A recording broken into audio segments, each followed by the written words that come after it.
This combine, the Case Rotary combine, has been around for probably 30 years.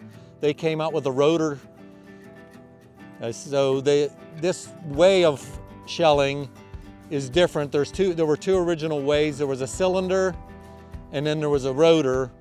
And the rotor has been the way that most all of the companies now have gone to. It's more efficient for the high volume yields that we're receiving.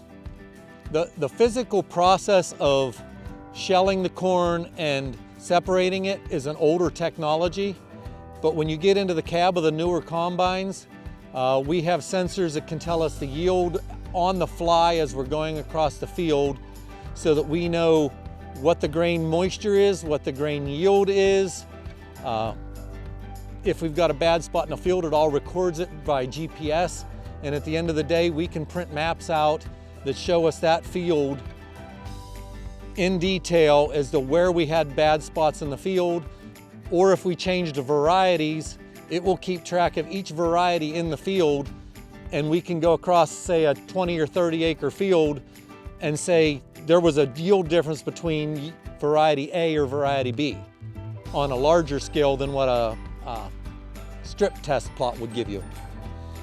First thing you do is go out and see if there's an obvious reason why you've got a yield issue. You know, was it a wet spot in a field that maybe you need to drain the field if you want to increase the yield in that?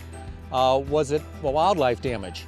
You know, around the edges of our fields, if there's a wooded area, you experience a lot of wildlife damage. So you can see that. But if it's just a yield spot in the general area of the field, my first thing would be to grab a soil sample kit and go out around that area and decide, do we have a fertility issue here?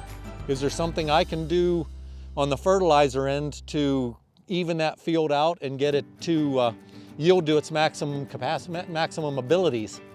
Most of the fertilizer I sell at the Dayton Ag Supply is sold to customers that apply their own fertilizer. I do a little bit of custom applying for some neighbors in this area, but I'm not currently in the market of trying to do a lot of custom applying for customers yet.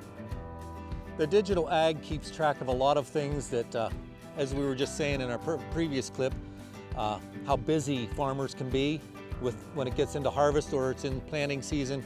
Keeping track of everything on paper or writing it down can be a real challenge. So the digital ag just does it.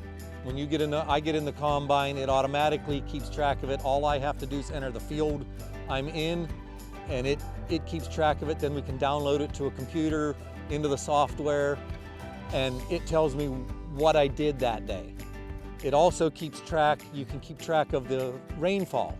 So if you've got an area that didn't get rain, but an area that did, you can look back through the records and say, well, the reason we had a yield difference between this farm and the other farm was because this one got a ½ inch of rain, say, on a day, and the other farm didn't get any that day.